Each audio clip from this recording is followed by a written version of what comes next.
show. We're on air at 9 o'clock on every weekday night, taking calls about the Gers.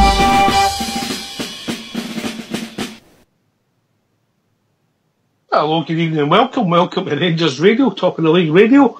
Join myself, Fox, here on the panel this evening as the one and only Bridgeman and my mate, Big Ulster. How we doing, gents? Doing well. Hard worse Mondays. Hard worse Mondays, absolutely. Can I just say a huge good evening to you guys on the panel and to all the Rangers fans in our lobby here and to all the Rangers fans all over the world. Happy Monday for me. Good evening and welcome to Rangers Radio. Happy Monday. Was that what group, Happy Mondays? That was indeed, aye. Aye. You weren't in that group, were you? No, I was not, no. Oh, Too old. No. Too old. How are you, Big Ulster? Doing very well, mate. Thank you. Yeah. Very well. Yeah, alright. So, look, we had a good result yesterday. People talking about the game. I think we'll have to look back at the game, look where we are, here for the manager, and we'll see where that takes us. It's all about the football and it's all about the Rangers, Bridgeman. All about the Rangers, the famous Glasgow Rangers. Every word. You know. I'll give you how I seen the game yesterday, and then you can add and interject, and you might see it completely different. I think we started off, Hearts were the better side, not by much, but the better side. And they had a couple of opportunities, one with a header. Mistake for Golson for me, Bridgeman. Should have been out. He's about 3 yards behind where he should have been, in my opinion. I don't know what you think. Yeah, he dropped back the 3 yards. It was out and he dropped back, yeah. Played the boy onside. Boy had a header and Golson never challenged. If he goes back, he's got to challenge. And then once again, an absolute fabulous save for the best goalkeeper in British football at the moment, Alan McGregor. Great save. Unfortunately, a few minutes later, we lost a goal. In my opinion, a mistake by the boy Ajira, who gets caught with miscontrols the ball at the edge of the box. And then 3 passes later, the ball gets caught across. And unfortunately, it hits off Big McCauley and ends up back in the back of the net. But at the time, I was angry and I thought, oh, here we go, we're struggling here. But that was the best thing that happened to us. It just became wave of Rangers attack. Before that, we had the Morelos chance, where Candeias played a fabulous ball and he sort of fluffed these lines. But that's Alfredo for us. And we started playing, putting them under pressure. It was one-way traffic. We got the goal. Bit of a scrappy goal, Bridge. I think Big Golson should have put it in. Put it in the first time, but he got the break of the ball and put it in the second time.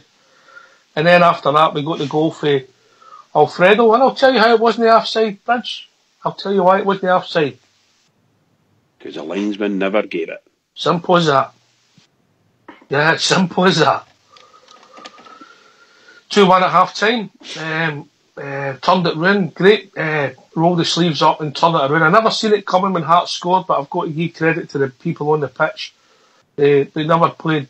There was nobody outstanding apart from, for me, wee Morelos, who just worried them constantly. But everybody was doing okay. Candeias playing well. Grezda working hard.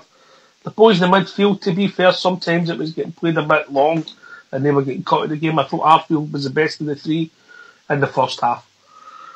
Second half started much the same. We were a better team, looked very likely to score, particularly on the breakaway.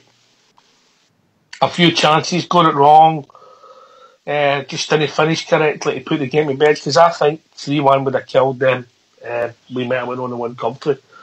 Then the talking point, we broke away again. The ball's played out. I think Ajira gets it. I think he plays it across, or might have been Candeias, I can't remember. Save with the goalie. Alfredo tries to put it in. The goalie blocks in the line, and Scott Arfield comes sliding in. No debate for me. If it had happened in other box, I'd be looking for a straight red card, in my opinion. Second half, and then after with 10 men, we were still the best team. And see, we've had a lot of practice at it, Big Ulster, with 10 men. We've seen the game out. I don't think McGregor had a safety gate. In fact, we were a better team with 10 men. And just to run out worthy winners, in my opinion. Bridgeman. I can't disagree with you in virtually everything you say, with the exception of, in my opinion, about the the Arfield sending off, I thought he genuinely was going for the ball, and I thought I'm not denying that, Bridge. No, I'm not denying that. Yeah, I think what he was expecting the goalkeeper to do was to pull the ball towards him, probably, which would take the ball over the line. But the goalkeeper didn't, so he ended up just charging straight into him. Personally, I thought a yellow card would have sufficed there, because he didn't do any damage at all to the guy. He was up on his feet in 10 seconds. I know even a trainer coming on, nothing. So yeah, some ways you look at it, if that had been done against our goalkeeper, I most certainly would have been shouting for a red card, I think so. But really and truly, when I look at it with my own eyes and what I've seen in football, I would have said a yellow card would suffice on that one. Ulster, what's your thoughts on the whole game, mate? I can't really disagree with anything you've sort of put there, mate. I'll just quickly on the Ardfield thing. I think it was a daft challenge that he didn't need to make. Give the referee a decision to make, and we've seen when we give referees decisions to make in Scotland what normally ends up happening. Unfortunately, it ends up with us a player down, and it's happened again. Silly time in the game to do it. We were 2-1 up. We were on the ascendancy. Coasting, man. We were waiting for the next one. The third was coming, in my opinion. It was just a matter of weighing. There was only one team in the game at that stage. Hearts had run out of ideas, and we were starting to really get into a rhythm. Crazy decision, and I have to say, at that stage, I'm looking around at the boys, as you know, I watch the games with them. I'm thinking, why do we threw this away, lads? You know what I mean? The chance to go topless is such a big day, and we threw it away. But to be fair to the team, they were fantastic. I think the changes that the manager made managed the game pretty well for us. The guys that came on and changed our shape a wee bit. Obviously, bringing Jack, etc., on to sort of give us a wee bit more steel in the midfield. And to be fair to the team, they impressed again with 10 men. And I still think, actually, even though we had the 10 men for the last 20 odd minutes, we still look like the better side, and still look like the only other side that we're going to get another goal in the game, which was very encouraging. But I would still like to see us play and finish the games with 11, because there's only so many times. Make it easy for ourselves, Ulster. Make it easy. And make it easy for my heart. By the way, I'm not saying that. I get your point. I think it was just a rush of blood, a bit of adrenaline. He seen the ball, he went for it. But there was no real intent. But for me, Bridge, it's just serious foul play, potentially dangerous play, and it's a red card. In fact, I have to go. Yeah, I'm just saying. For a red card, you know. You're right. I've said that. So I'm just saying. Let's look at the positives. Go for it. That boy's not that type of player. He's a stealer in the ball. He slides in and steals it. He's no a guy that gets through with the studs over the tap. And when you read some of the things that's been said today, they think that we're walking about kicking everything above the grass, and we're not like that at all. In fact, our team's pretty nice, if the truth be known, you know. Well, if you listen to some of these people, we're the dirtiest team in the league. There you go. Yeah, well, in stats, Scotland. you can make stats mean anything, but yeah, a lot of rubbish. There's no been that. Is that our first, apart from the Morelos one at Aberdeen that was rescinded? Is that my first straight? A lot of them have been 2 bookings, haven't they? Yeah. Then DC's 2, the last 2. You know, there's been a lot of 2 bookings, but what about the character of the team? Went a goal behind and slowly just go right back into the game, Ulster, and just pinned them back, and just that was it. We won the game for there. Well, exactly. That's as I'm saying. I'm putting out a negative about Ardfield, but I'm not getting on, because, as you say, he's not a dirty player. I mean, it's just a crazy decision, crazy decision. But in the main, we're going to have to, and rightly so, give the team a lot of praise tonight. 1-0 down, and to be fair, Hearts did, and they are at home, so they're expected to come out. And they did look like they were on the pulse a wee bit before us, and they did get the goal up. But since then, and you're back into that mode, aren't you, where you think, oh, we've missed a chance, to do this, we're going to muck it up. But they didn't. The team then grabbed the game by the scruff of the neck, really started going on the ascendancy, showed a belief in themselves that they could get themselves into the game, kept chipping away, got our 2 goals, deservedly so. And there was only one winner for me looking at it, Rangers were actually terrific, and I think, and as much as Levine will want to, pinpoint and look at referee decisions, he could cause all sorts of things. I think if he looks at it calmly, on the balance of play, I think Rangers were worthy winners on the day, to be fair. We're a much better side than Hearts for most of the 90 minutes. Yeah, and just to let you know, Briggs, you might find this. I had the pleasure yesterday I'm watching the game with the Bournemouth and Poole Rangers Supporters Club, mate. You're joking. Did you infiltrate them? I did. It's the only one I'm no barred for, I think. Did you and your boy go, or was just you? No, my boy watched it here, but I was away visiting. But I went there, I went along, and just to let you know, excellent, nice bunch of lads and their passion for the club shone right through. And with all good clubs, they've got committees that work hard to keep them going. But this Friday, they'll get a Christmas party where Mark Haley's their guest, and they'll be having dancer. He's coming down to have a question and answers with them, and there's still tickets available. So if anybody wants to get them. On the south coast or near the Bournemouth area, the details will be posted in our lobby and they'll be put on the Facebook page. Is that right, Big Ulster? That's right, mate. We'll get everything sorted out. I'll post a wee picture up on our page as well. And, best of luck to them for Friday night. They're having a do. Anybody who wants tickets, who's listening, if they want to PM me or let us know if they're in that area, be interested in going along to that. Good night with good people, Bridge, yeah? No, absolutely. Can we Skype in? That'd be brilliant, that would. Mark Haley. I loved him. So it'll be interesting to see how people see the game, because everybody sees it slightly different, Bridge, you know? Even when you're watching it, and sometimes when you watch it back, you say, oh, I didn't realise that happened, you know, because you're caught up watching it.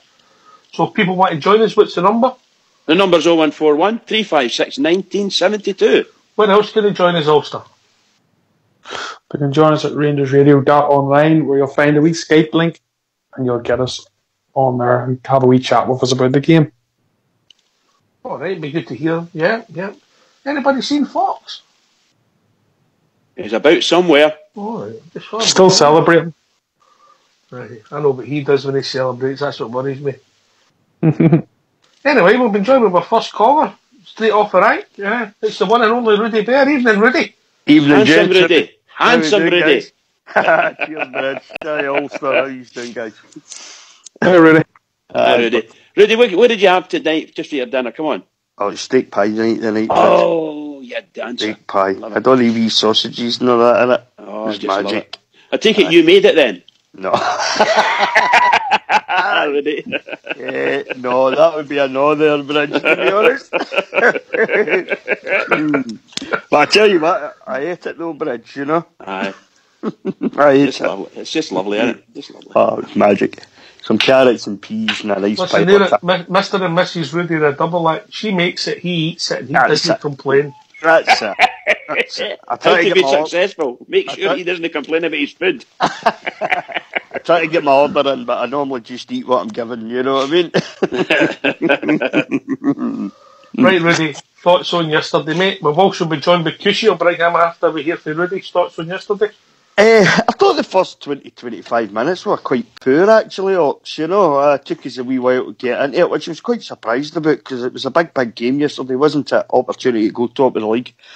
So I kind of expected us to come flying out the blocks. It didn't really go that way for me, you know, and I thought, no, we can't have the last thing we need right now is a lacklustre performance, you know.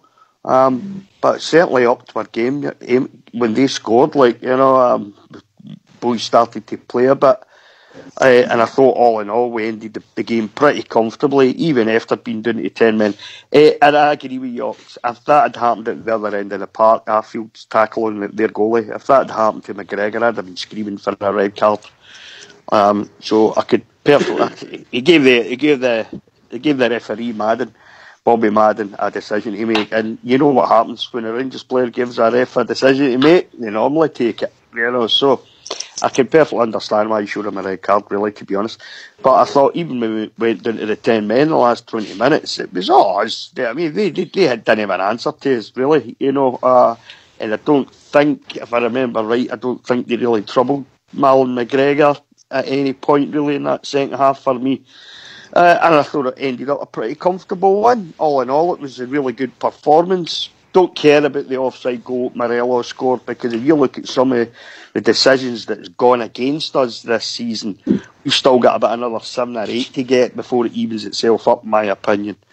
So, gladly take the 3 points, Sox. Really good performance in the end up, I thought. Just, I've not seen it, but where does that put us in the league, Rudy? I think that might just put us at the top box. All right, thank you for that, mate. Thank you for that. I've not looked at the league table. You liar!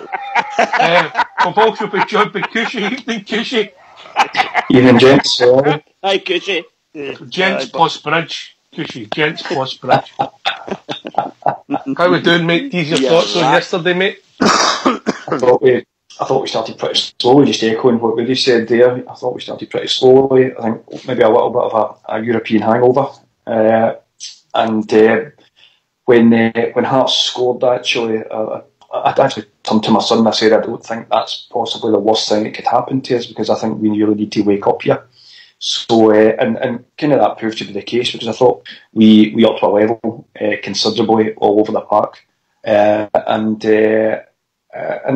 scored certainly the first one. It was a good goal, great delivery again from Tav at the corner. Nice to see Connor Goldson get on the score sheet, particularly since his comments during the week in terms of, they hate us, we hate them, and then he goes and sticks one in the net, and then celebrates at the end with his hands outstretched. I absolutely love that. I think that's what Rangers have sadly missed over the last few years. So that was fantastic. Good to see Morelos get back in the score sheet. As the guys have said, we've had a lot of bad luck with Morelos getting very, very good goals chopped off. So I'm not going to lose the slightest bit of sleep getting one where we actually get the benefit of the doubt of it. So all in all, a very, very good day's work. I thought the Arfield red card was I could see why it was given. I don't really have any complaints about it. I thought initially when he was going for the ball, the keeper didn't have it under full control when he initially starts his move in for the ball, but by the time he reaches the keeper did have full control of it. And then when the keeper reacts the way he does to that challenge, and then Berra reacts the way he does, which was basically kind of run about in every direction with his hands up, looking to get the sending off. I don't think there was ever any doubt what Bobby Madden was actually going to do in that instance. Benefit of the doubt is not something that really applies to Rangers when referees are about. So no real complaints. I thought it was an ill-judged attempt by Arfield to get the ball, but by and large, after that, we were very, very comfortable. I was a little bit wary with Ajaria going to left mid, and him and Halliday being on the same side of the park when we're down to 10 men. I thought maybe Stephen Gerrard would have made some sort of different substitutions, but all in all, I thought once we went 2-1 up, it's as comfortable a time as we've had at Tynecastle, and particularly the fact that we're down to 10 men. I think that sums it up. I think we're pretty much everybody's in quite agreement. Would it be fair to say we never started well with Ulster? No, we didn't start the game well, but we sure finished it well. Yes, and then would that maybe be that what the manager set us out there, Rudy, saying, look, keep it tight first 20 minutes. Aye, well, I mean, they're going away, they're going to Tynecastle, tight wee park. Their fans are going to be noisy as well, and for everything that's happened to Hearts in the last few weeks, they've not been great, really. They've lost key players, but they're going to be up for it, don't you? I mean, no matter who we play, they're up for it. So if you go to Tynecastle to play Hearts, they're going to be up for it. So I think it's a combination of Stephen Gerrard saying to them, keep it tight for a while, let's just not do anything silly. But Cushy makes a good point there. Look at the exertions of the boys on Thursday night, so that's probably taking its toll a wee bit as well. I mean, I was kind of, as I said, expecting them to come flying out the traps right away. But looking back on it, the possibility is, he said that, Stephen Gerrard said that to him, keep it tight, let's just play our way into the game and then we'll take it from there. Well, if that's what you said to him, it worked perfectly, really, in the long run. But the midfield, I thought, was kind of poor for about 20 minutes or so. I thought a lot of the passing wasn't great. They seem to be losing the ball, giving it away too easily. Jaria especially, for me. I don't think Koulibaly, I didn't think was great for a while either, but as I said, they had a hard game on Thursday night, Ox, so that's partly to blame, I would imagine. What was the catalyst, Bridgeman, for getting us back in it for you? Well, actually, I think it was the goal. Right, that's fair. But who? I'll rephrase that. Who was the catalyst then? Well, from a playing perspective, I think Ajaria started to get a grip of the ball because he never touched it. He never won a second ball in the whole of the first 20 minutes, and didn't win any second balls apart from one where he bumped it into some of their players, and they ended up pushing a couple of passes and they scored a goal. But I think, to be honest, I think that Hearts. Don't mean this to any nastiness to anyone. I thought Hearts were really good in the first 20 minutes, 15, 20 minutes. I thought that Berra, who I absolutely hate with a vengeance, I thought he had a tremendous performance in the first 20 minutes. He never lost a high ball. Every ball came in from a header perspective, he was in for it. Even when they came in twice and three times, he was in for it. But his pace started to drop off. And of course, Morelos started to build up his steam. And once he got ahead of steam and the boys started running up, what do you call him? Arfield, I thought, absolutely outstanding for me. Carried the ball really, really well and was always available for any of the passes from Morelos. So I didn't see any great stars in our team, but I think it started after they scored the goal. We bucked ourselves up and we got into it. And of course, Tavernier played his own bit. Gresda played his own bit. But to me, Ajaria started getting a grip of the ball, which he should have done from the start. And of course, Arfield and Morelos. That's for me, anyway.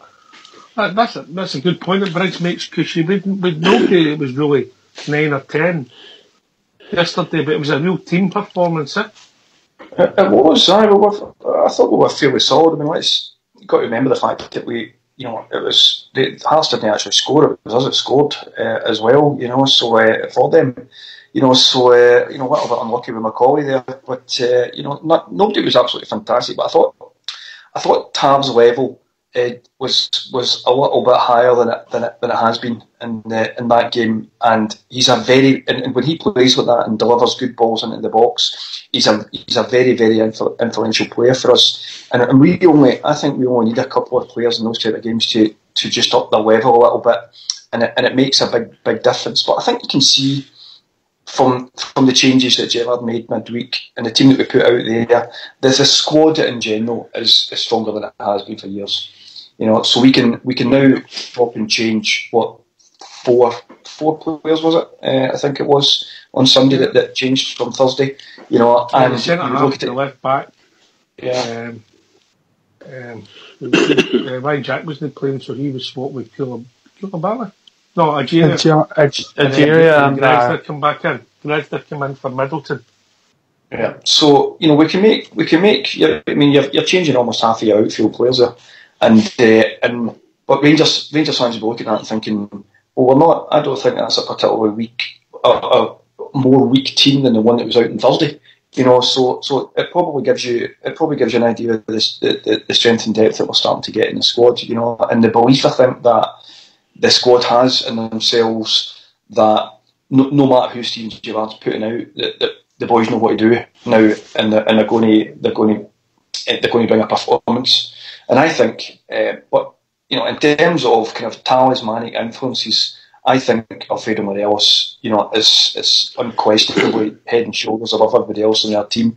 He'll never be a captain, but I think if I was one going out onto a park for a tough away fixture and Alfredo was in my team, I would feel a lot better about the fact that I'm going to come away with a result from that. And I think I don't want to go into it yet, probably because you want to discuss it later on, but in terms of the difference between the last time we played Aberdeen and the difference between what's going to happen on Wednesday night, well, the main difference will be we've not got Umar Sadiq, we've got Alfredo Morelos, and that for me just that is chalk and cheese in terms of what we're going to do. Just when you mentioned the boy Middleton, mate, I heard a wee thing last night, and I don't know if it's true because I've not it backed up. They have the stats, the amount of running you do in a game, and they estimate that people should run X amount different positions. On Thursday night, that boy ran double what he should have done. Just amazing. And that's a stunning stat, and it's no surprise then when you look at that and Gerrard and his team will be analysing that after that they've said, right, you done well against Villarreal, but we are going to, we're going to draw it for this game, and put someone else in with some fresher legs, so it's, it just shows you what's happening. I think Middleton at the moment must be loving that, because he's getting game time, but at the same time, he's been used very, very well. I think with Gerrard, in terms of how he's using them and when he's putting them on the park and the job that he's asking them to do, and it must be a fantastic experience for the lad. Rudy, you're a big fan of Glenn's, and I think you were pushing for him to come in at the start of the season, but it's great what the manager's done. He's creating competition for places, but giving everybody a chance. Absolutely, 100%. I was like that at the beginning of the season. I knew the wee man had, because he hadn't let us down any time I've watched him. I keep saying he's 18-year-old, he's fearless, he's got pace, he knows where the goal is, and he seems to be adding this wee extra thing to his game now, Ox, where he's coming inside more often than not now as well, as opposed to just sticking to the line, and getting down to the byline and crossing balls in, which he's more than capable of. And there's another thing I mentioned the other night, his set pieces are great to watch. For a young guy, set pieces are fantastic. But like you say, I thought Teresta played really well when he came in at the weekend there, so we find ourselves in a position. We've still got Ryan Kent to come back. All right, Ryan Kent's form hit a wee bit of a dip. He had a few weeks where he was really playing really well.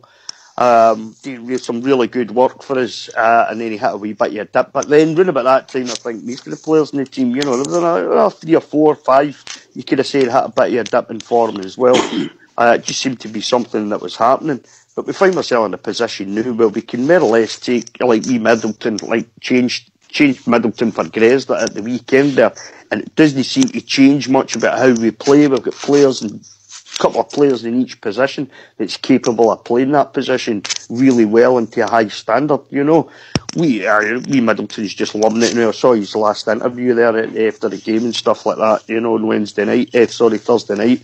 And he's just beaming. He's just absolutely beaming. He's loving life for the Rangers. I think he's a fantastic new player. And I think he's going to be a real stalwart in the next few seasons if he can keep developing the way he is up until now. You said he's 18-year-old, Ox, you know what I mean? The sky's the limit for the wee man.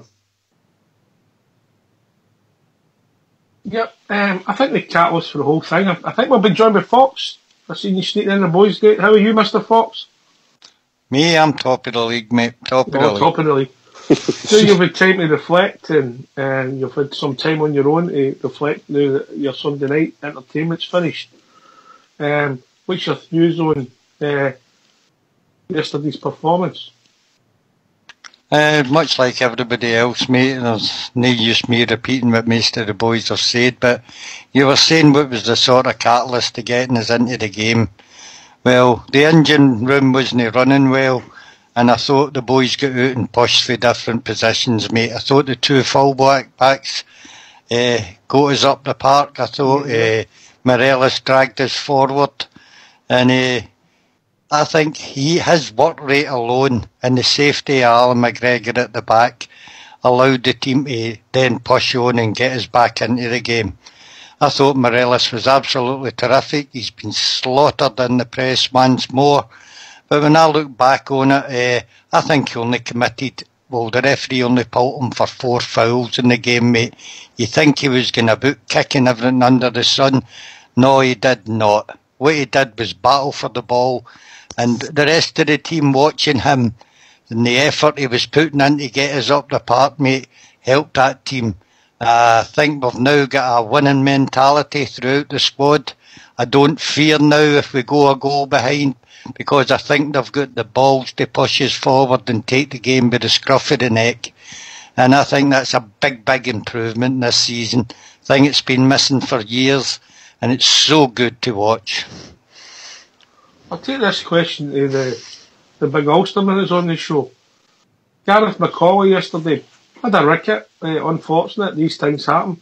After that, never done a lot wrong, dangerous in the other team's box, and pushed us up the park as well. Yeah, I thought Gareth McCauley played very, very well, mate. I think him and Goldson are starting to make a nice wee partnership there. I actually think Goldson plays even better sometimes with McCauley. I don't know if that's due to the communication that McCauley gives out, the two of them. He keeps Goldson right at times with a wee bit of experience, but I thought both centre backs played well. Gareth McCauley was a wee bit unfortunate though. I think Ajaya could have cleared that ball, but it wasn't to be. You look at the replay. I think Andy Halley nearly he goes for the slide in as well, and I think the ball just goes under him. So for that wee split second, I think McCauley loses eye of the ball. And it's just one of those things, but he used his experience not to let it affect him. And I thought he had a really good game after that. Help push our team, as you say, up instead of that extra, as Foxy said before, instead of that extra pass that we do sometimes in defence and allow the other team, our opposition, to get themselves in some sort of shape. I don't think that was happening yesterday. I think we're pushing the ball out wide and through the middle a lot quicker and getting ourselves then up the pitch a lot quicker as well, which had Hearts on the back foot, and times we were opening them up very easily. I think maybe that was due to because we were getting the ball up so quick. So I was very impressed with everybody's performance, but I thought McCauley done well because he could have, the head could have went down there, and as you do, but I think because of the experience of him, he believed it was just one of those things, put it behind him, and then had a really good performance after that. Cushy, the coaching staff, the manager, they've got to take a lot of plaudits for what they've achieved in such a short space of time. Oh, definitely, it's phenomenal. I think what they've achieved. I think a lot of people are still won't be satisfied until we win a trophy, and I absolutely get that. But I think in terms of taking the trophies out of the picture at the moment, and the recognition of where we were in May as to where we are now, it's been a phenomenal improvement in the team, not just domestically, but the fact that we're one game away from getting out of the European group and coming up to Christmas, it's stunning. But I've been really impressed with Stephen Gerrard when these big games come up, where everybody is saying it's a must-win game for Rangers, it's a must-win game, because I think in the past we would have been a little bit suspect. I think a little bit almost afraid of some of these games to grab the bull by the horns. But the way Gerrard approaches it, his narrative in the press is always that he can't wait for this game to come up. He is really looking forward to it, and he says it every single time that there is a tough game coming up. He targets that game in the press, and he says, "I can't wait for that. It can't come soon enough," etc., etc.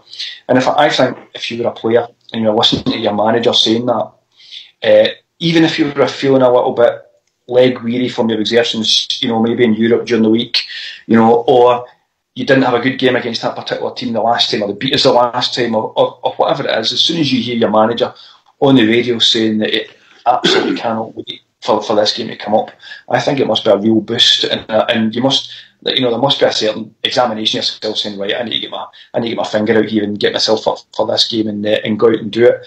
I think we've been guilty of not doing that in the past, and I think we've been guilty of just maybe turning up, making up the numbers in some games in previous seasons, but we don't do that this season, and I think that's down to the manager. Just it's a completely giving the players a different mindset when these games are on the horizon, that they're not there to be looked at with a bit of fear and a bit of trepidation.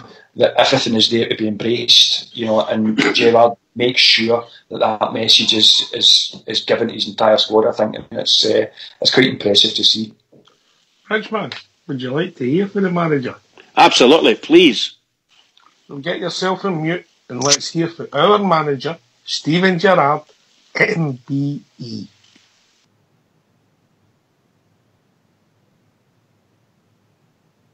Stephen, a stunning performance from every one of your players this afternoon. You must be delighted with what they gave you. Oh yeah, very happy. I think you just said it yourself, outstanding all over the pitch to a man. We've got one tad disappointment from today, and it's obviously we're going to lose Scott Arfield, who's been outstanding for us. So that's the only thing that we take away negative. Everything else was positive all over the pitch, outstanding. Andy Halliday coming at left back, solid. Goalson and McCauley, top class. That's how you defend. Tav again. Tav's going to the well for us, every single game. That's what captains do, that's what leaders do. Midfielders after 20 minutes came to the party and started winning second balls and control the game for us. And up front, Alfredo was a constant nuisance and a menace, and that's the way we want him to be. And the goal to win it, wow, what a finish. You mentioned your captain all afternoon. His delivery into the box was fantastic, and the bravery the players showed to get on the end of it was great too. Yeah, well, we've got that hunger that we want to score goals. I think after 20 minutes today, we had everything. Out of possession, we were very good. We defended well. We stopped crosses. We got in their faces. We played with energy. In possession, we used the ball right after 20 minutes, and we could have won the game more comfortable. But credit to Hearts, 2-1. They kept fighting. They didn't go away, and that's what you'd expect when you come to places like this. But big 3 points takes us top of the league, but no one's getting carried away. Of course, there's a long way to go, but the fact that you've won in that manner today, what does that do for the confidence and the belief of this squad? Well, we already had confidence and belief coming into the game, and that's the reason why we came here and won. I think the key to going tops for the supporters, I think they can enjoy the night tonight and enjoy the weekend, but from our point of view, we don't look at the table right now. We look at the next opponent, we analyse and we go and try and get 3 points again. We'll have to work just as hard as we have been to remain there, if not harder. So we know where the pressure's going to come from, responsibility, but we have to have big shoulders now and really enjoy it. But tonight's for the supporters, not for us. We've got work to do in 72 hours, so we won't get carried away. And you mentioned the one negative of the day was the red card. What did you make of it? Well, it's one of them things, as a midfielder and a goal scorer from midfield, you smell that little chance, and he only had it in one arm and he drags it in last minute. So I feel a bit for Scotty, but at the same time we've got no complaints because it was a bit late, and it is what it is. We accept it. I thought the officials today were good for both teams. And you keep mentioning and referencing the supporters, that the backing they gave you, as they have all season, was tremendous. Unbelievable, but I know I'm going to be saying this after every game, win, lose or draw, moving forward, because these have been doing this for many, many years. This is not just because we won today. This is real. This is what they do. They're up there with the best.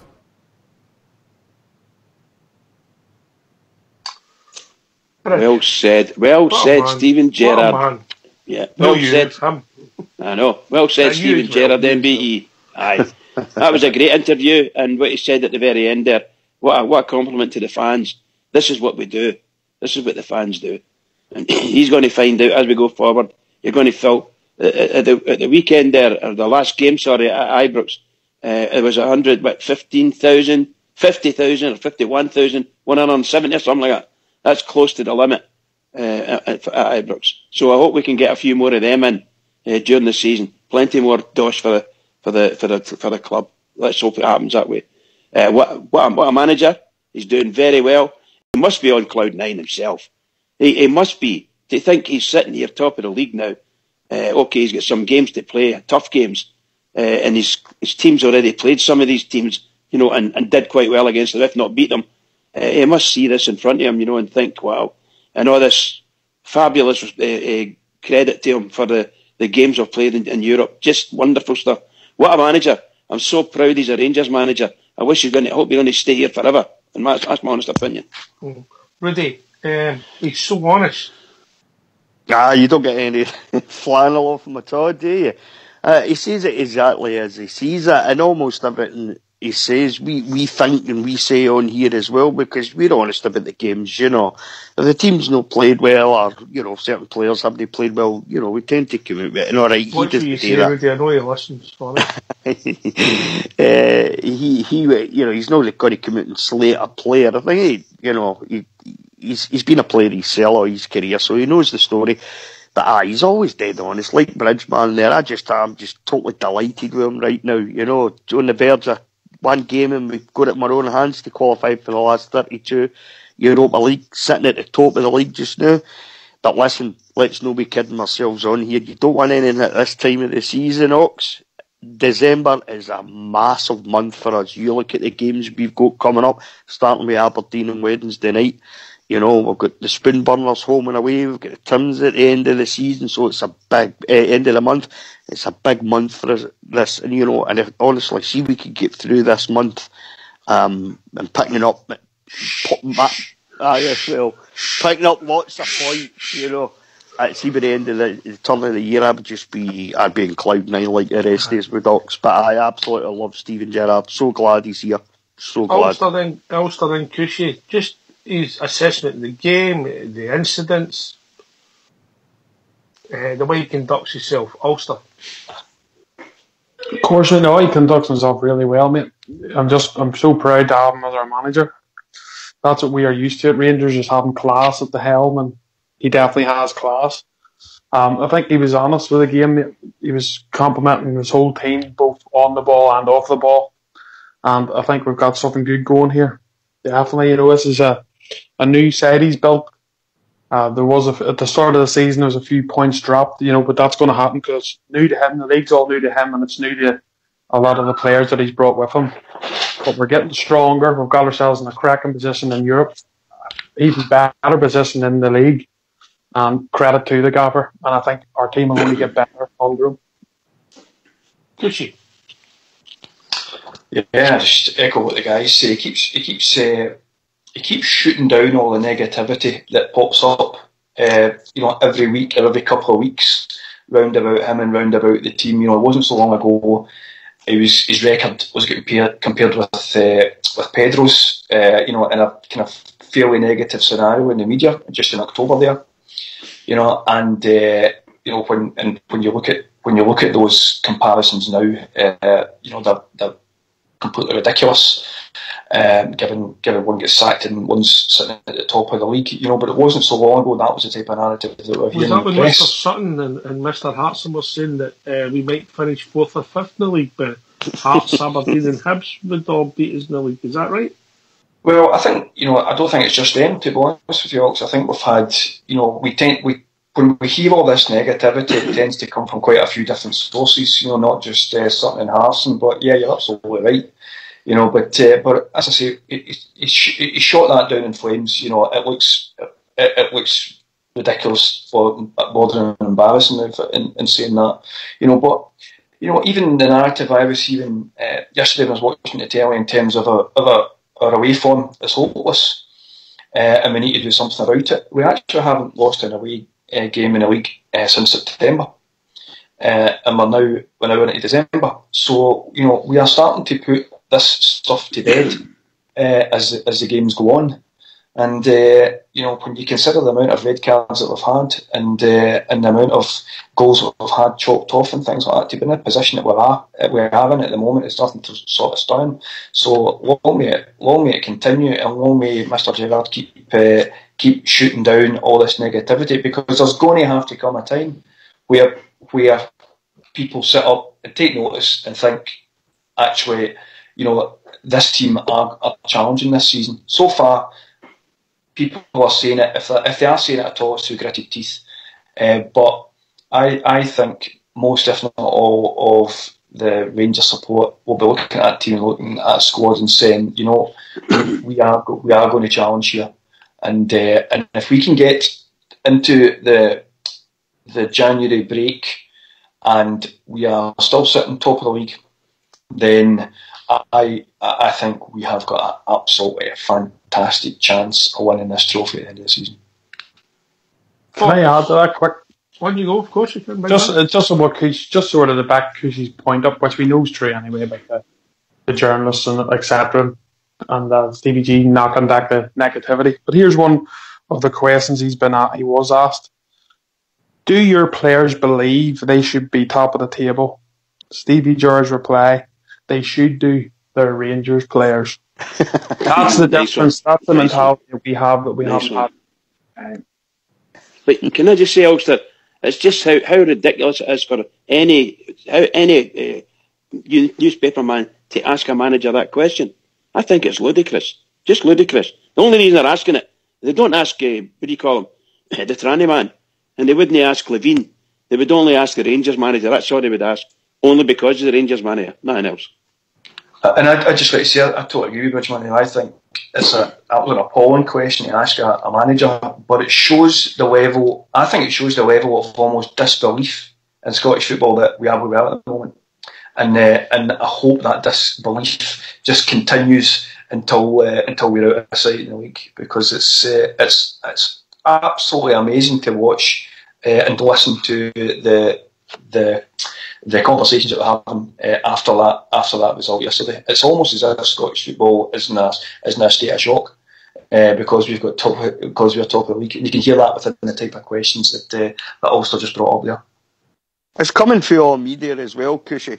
It's since yesterday, the meltdown in the media for all sections has been wonderful to listen to and watch. It's something that we're just going to have to get used to, because as the season goes on, if the team and Steven Gerrard can keep getting these results and keep us up at the top of the league, it's going to get worse the closer we get to the end of the season. If we're still there with him at the end of the season, fighting for that league title, there will be a meltdown on a weekly basis. It's been ongoing since the start of the season, and I don't see it getting any better. No matter how successful Steven Gerrard is, come with May this season, as we go on through the season, if he keeps getting these results, you'll see the meltdown just every week, and it'll just be something we have to put up with, unfortunately, because I don't really think there's that much we can do about it. And I know it annoys the life out of Bridgeman, and it annoys the life out of most Rangers supporters, because it does to me as well. I've got to turn the radio off and all sorts of stuff, because I just can't listen to any more of it, But there's no much we can actually do about it, really, is there, So it's just. Can I come in on that, Oxter? Yes, of course you can. Okay, it's just to say that I agree 100% with what he's saying, and the other guys as well. Absolutely, everyone, I'm absolutely spot on. If you watched it on BT, or unfortunate enough to watch it on BT, which I do, I watched it on BT, and we had Michael Stewart and we had Rob McLean. Now, the last time I noticed, both of those people were employed or did work with the BBC. And they're the ones who weren't going to come to a Rangers game, weren't going to this, weren't going to that. Why are they in the BT doing a Rangers game? What's the matter with them? Can't they stand up and be men? Oh, that's the questions I've got to ask, I know it was an away game. Remember, my mate Kevin Thompson was there as well. I know, pal, I know. And wonderful to listen to, Kevin Thompson. Wonderful to listen to. But the absolute hatred that was coming out of both him, it's Michael Stewart and Rob McLean, you can't answer that. Even a sane person and a right good Ranger couldn't answer the things that they were saying. You just couldn't. You'd end up fighting. You'd end up standing up and battering somebody. And that's for sure. That's how bad these people are. And it's going to get, as Cushy said, it's going to get worse. The shit's coming over the hill in big style.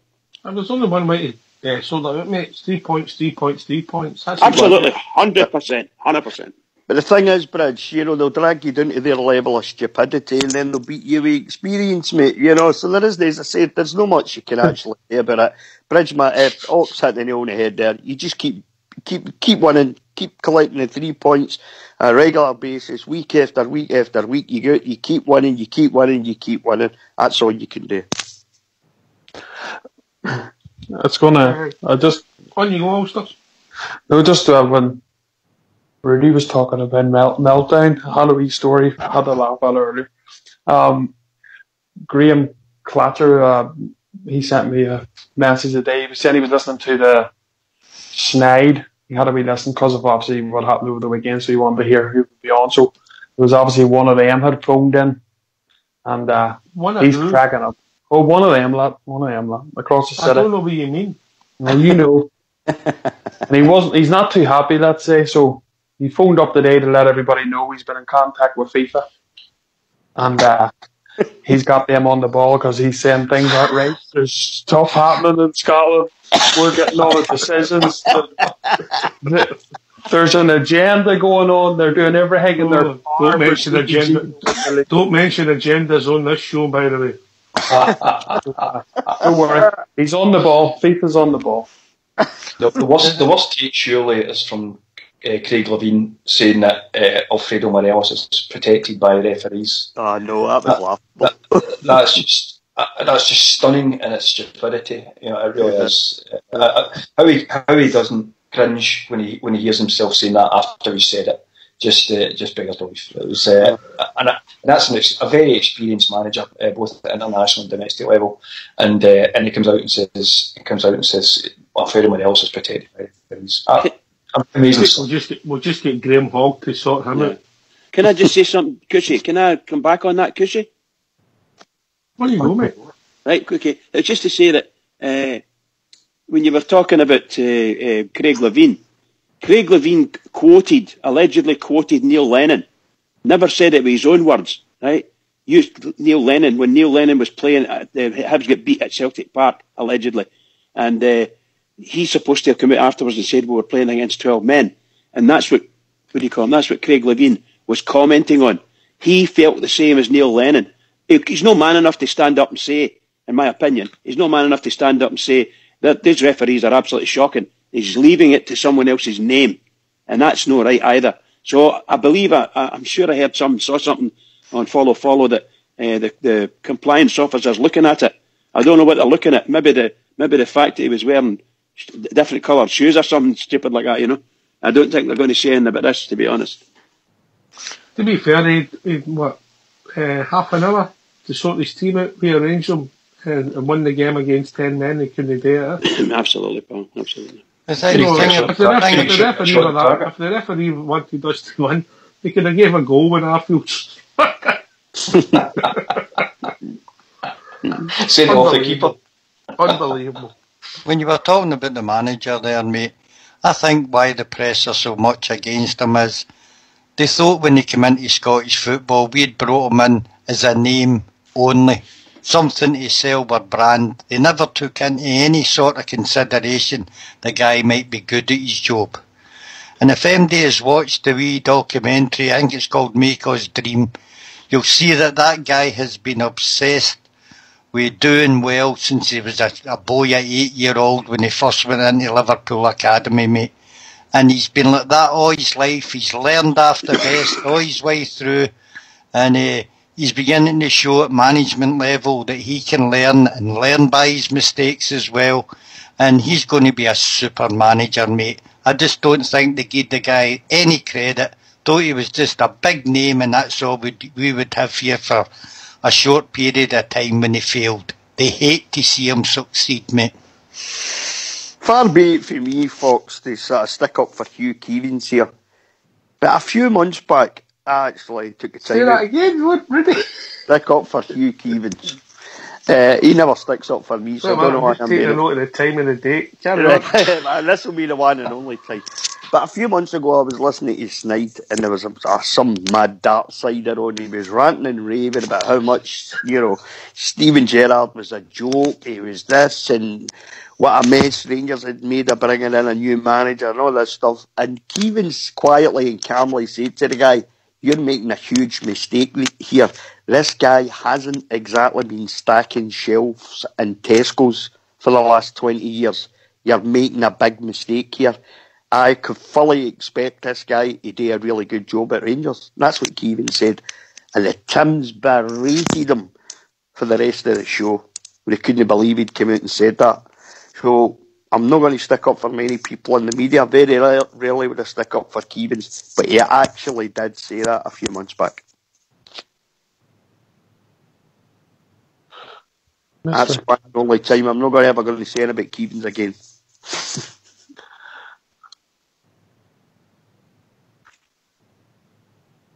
He's another one who listens in here, so you might get a shout out tomorrow. I'm just a minute. What time's that? 1st of September, nearly 5 to 10. Rudy Bear. I think he must be hungry or something. There's something that right. Rudy. In my memoirs, Rudy, just so we Right. can get a mention. Okay, cheers, mate. And by the way, just to let you know, I've got Tom Cruise playing you in the film, Rudy. That's smashing. It's not just as good looking as me, but he'll be. There's only man I could find your height. I think he's probably about 10 inches taller than me, mate.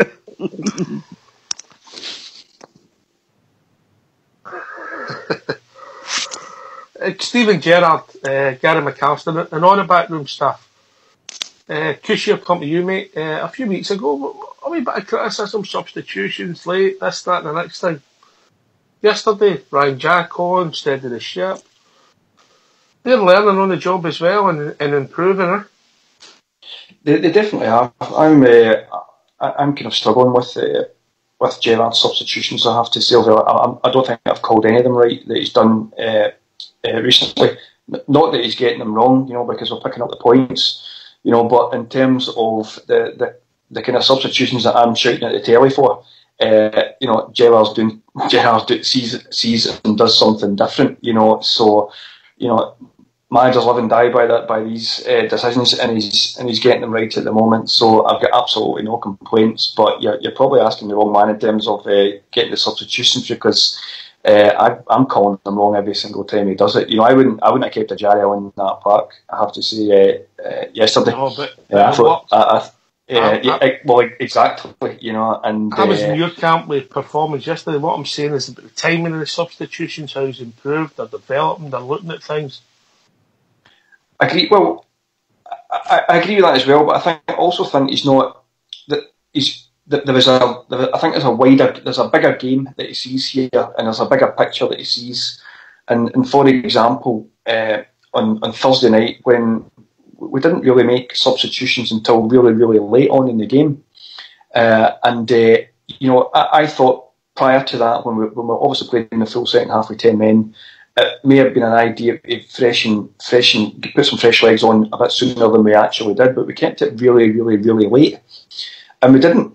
I'm trying to remember what the substitutions were on Thursday night, but it was it just Kyle Lafferty come on from Morelos? I don't recall.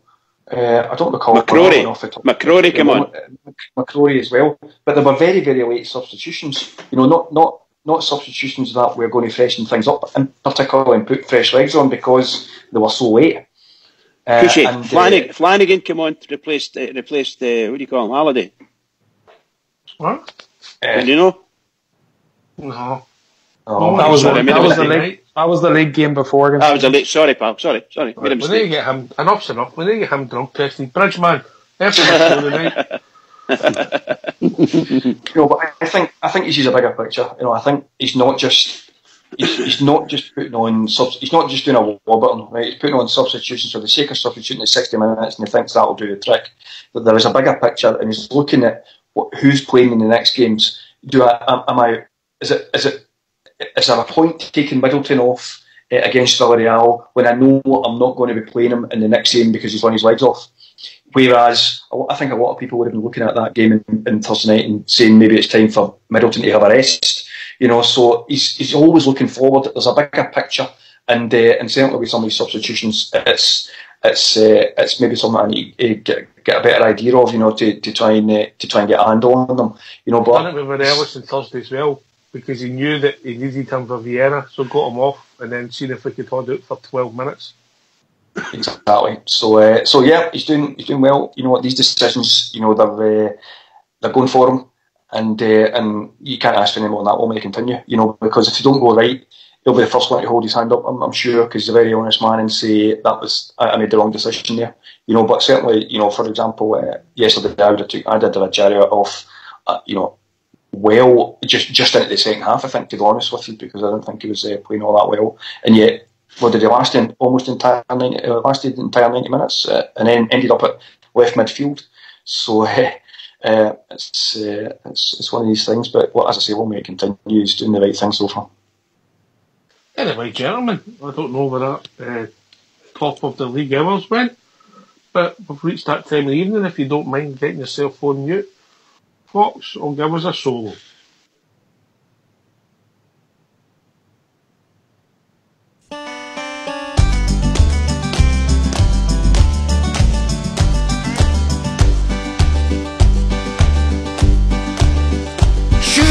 I'm an Ulster Orangeman, from Erin's Isle I came to see my Glasgow brethren, all of honour and of fame, and to tell them of my forefathers who fought in days of yore, all on the 12th day of July, in the sash my father wore. Should it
You finished, Fox? Is that it?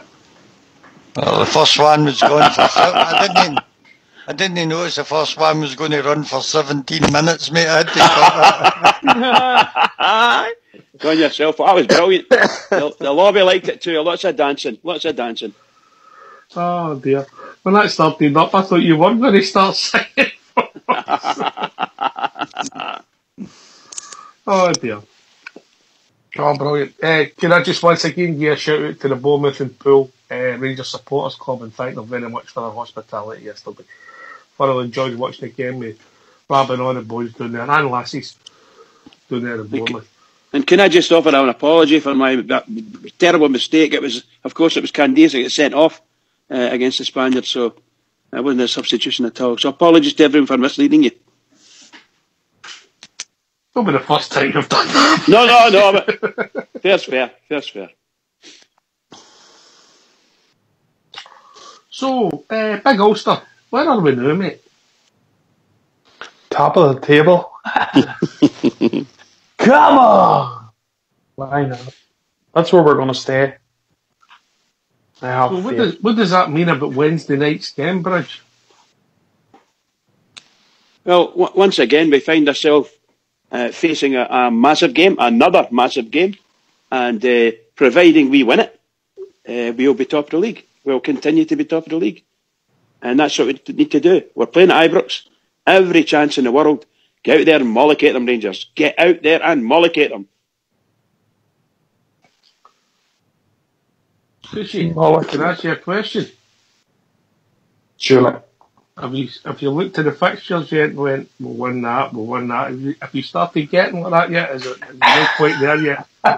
No, I'm definitely not quite there yet at all. I think once we get at the end of December, I think we'll probably start doing that. But I'm trying not to do that. We've got a lot of big games coming up, and it's there's been so many twists and turns, I think, during Rangers games this season that it's been hard to say that this game is just going to be a fairly standard game and we know what's going to happen and we're going to win 2-0 type stuff, because it has very rarely, if ever, actually done that for us this season. Even the Arfield sending off yesterday, was just completely out of the blue. We're in the ascendancy and then suddenly we're down to 10 men again. So we've had that so many times. That type of thing so many times this season. I think it would maybe a little bit foolhardy for us to start looking at the fixtures and saying, yeah, we'll win that one, we might not win that, we'll win that one, that type of thing. But I can see why people would do it. It's an exciting time to be a Rangers supporter, definitely, but it's a bit too early for me. Rudy Bear, does Wednesday night's game bizarrely become the biggest game of the season so far? It's mental. Yeah, I know. How often have we said that this season, eh?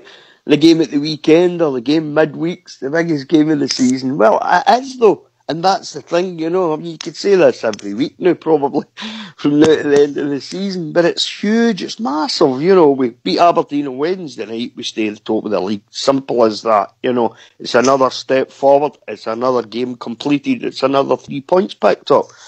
And Bridgeman says it every week. Every week, Bridgeman says this game at the weekend's huge. It's a huge game, and he's right every time he said it. He's been right, and it just feels like that for Rangers just now. The way we're progressing. We've got a better team than we had last season. We've got a better manager by far than we've had for the last couple of seasons. It's just the way it is, the New Hawks, and I don't think that's going to let up, to be honest. You're going to feel like every game's a big game. But beating the Sheep at any time in the season, whether you're at Pittodrie or whether you're at Ibrox, is always going to be a big game because of the rivalry, So Wednesday night, huge. Another huge 3 points if we can win the game and get the 3 points. And I have absolutely no doubt we're a better team than them Hawks. We showed that in the semi-final where we just didn't work in the semi-final up front. That can't happen again, and I don't think it will. Morelos, you'll see on Wednesday night what he gives us. If he can keep his heat against what he's going to come up against, that's the only thing for me. Talking about huge, we've been joined by one of the huge characters of Rangers Radio, the global ambassador. Evening, Big Al. Evening, gentlemen. How is Evening, Al. everyone? Good, mate. Evening, Rudy. Go on then, Big Hi, Al. Al. What's your thoughts? What's my thoughts? So I'm sitting here like a lobster. I got caught in the sun yesterday. Oh, my neck's killing me, man. Get a bit after sun slapped on, Al. Bit after sun. Aye, a bit after sun, aye. Just watch where he doesn't start eating you.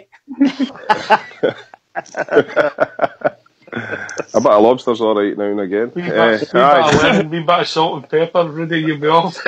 Aye. Rudy's getting all excited there. He's getting a bit of a lob on, talk about food. Aye, no, it's great. It's great. We're sitting top of the league, guys. I just caught the tail end of what you were talking about there.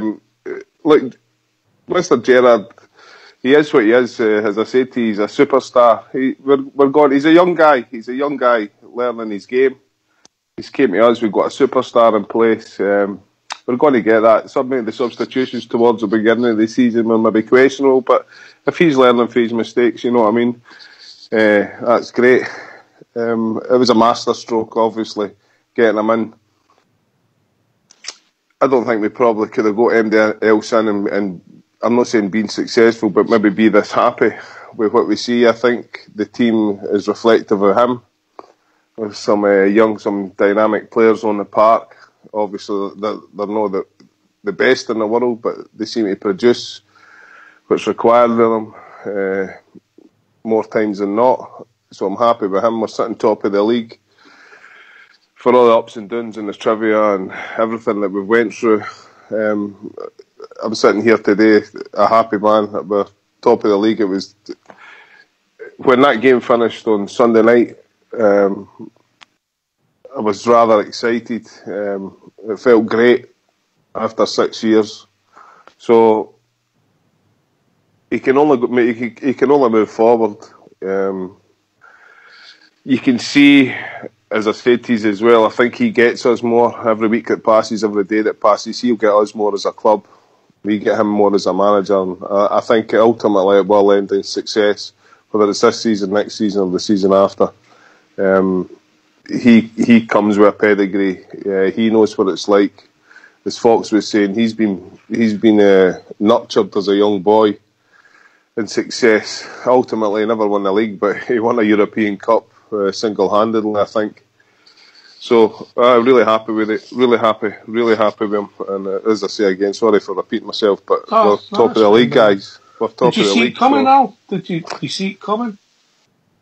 The progress. I mean, I think there was only four players that were. The last time when we played at Tynecastle, there was only Halliday and Tav, Morelos, and Candeias on the park at the start. So that's how quickly our turnover's been in our playing staff.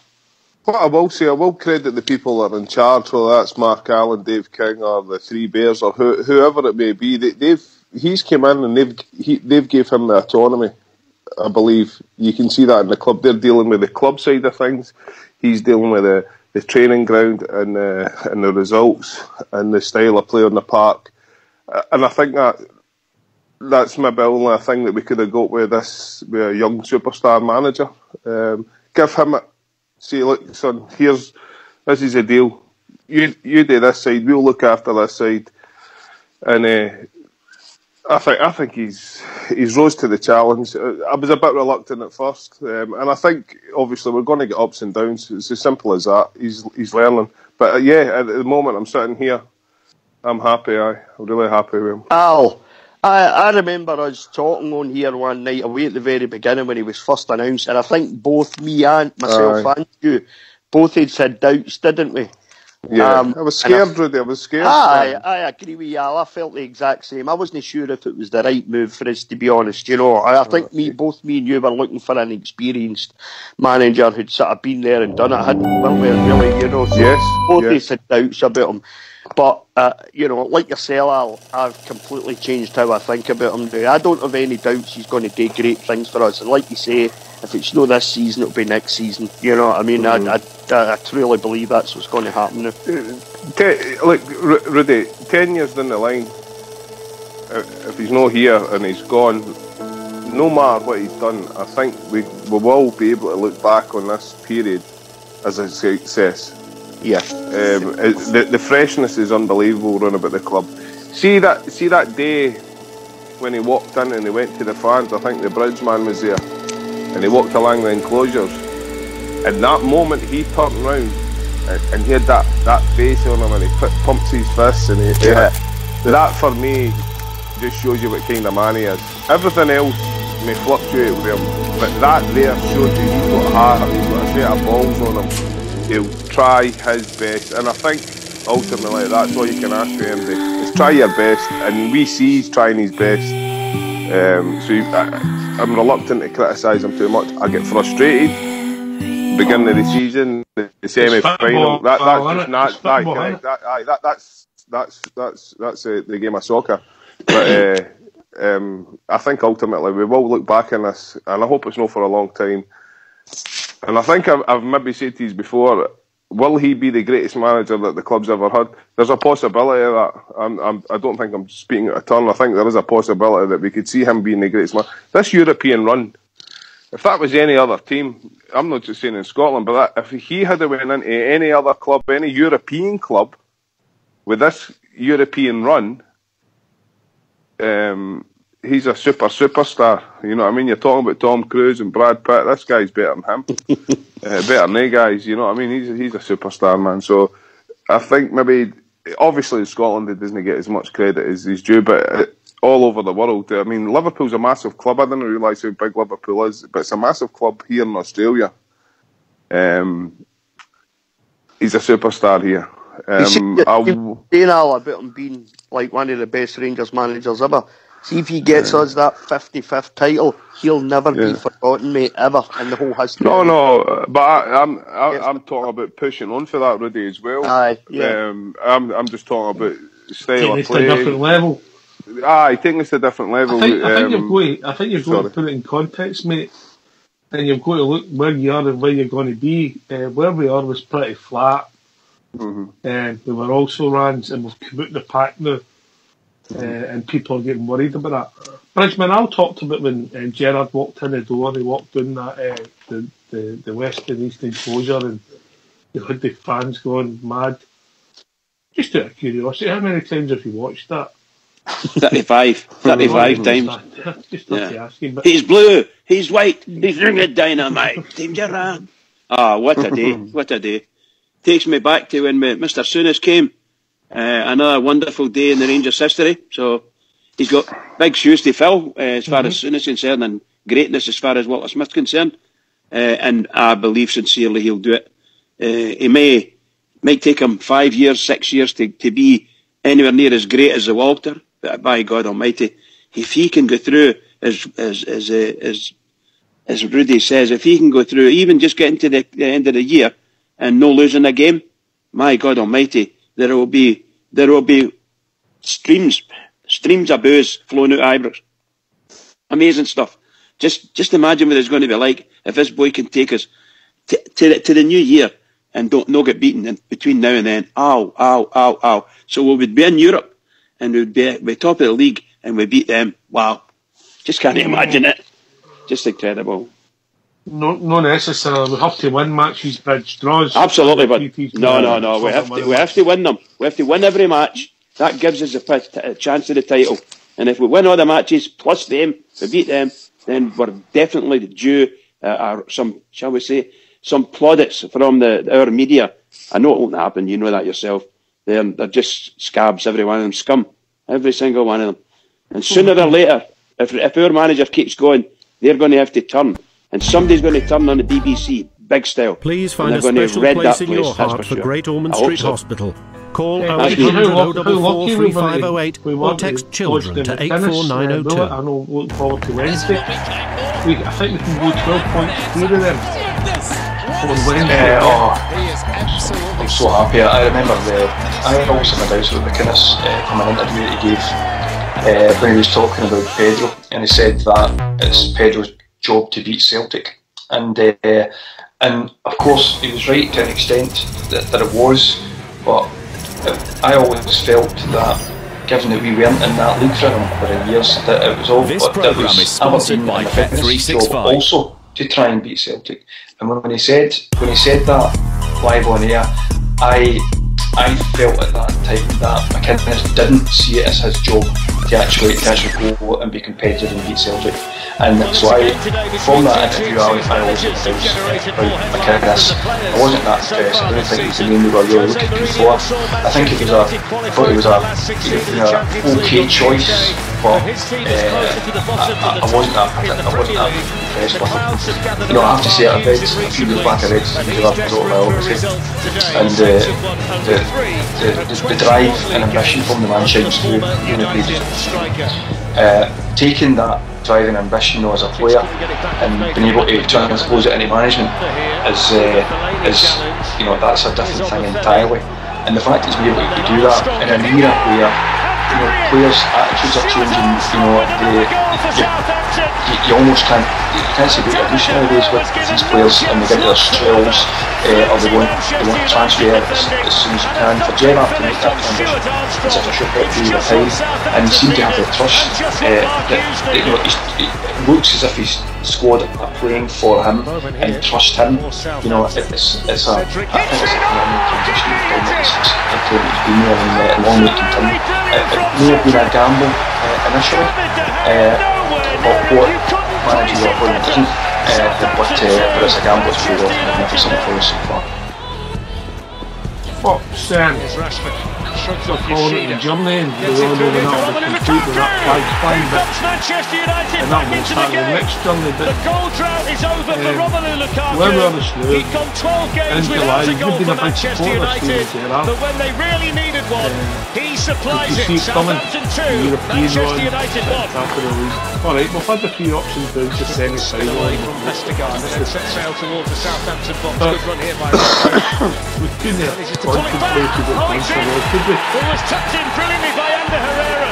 It was all down to the determination of Marcus Rashford. And then Ander Herrera arrives in the nick of time to score his first goal since April and make it Southampton 2, Manchester United 2.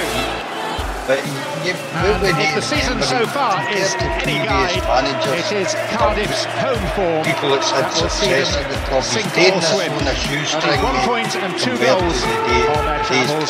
Both their victories have come here in front of a passionate South Wales gathering.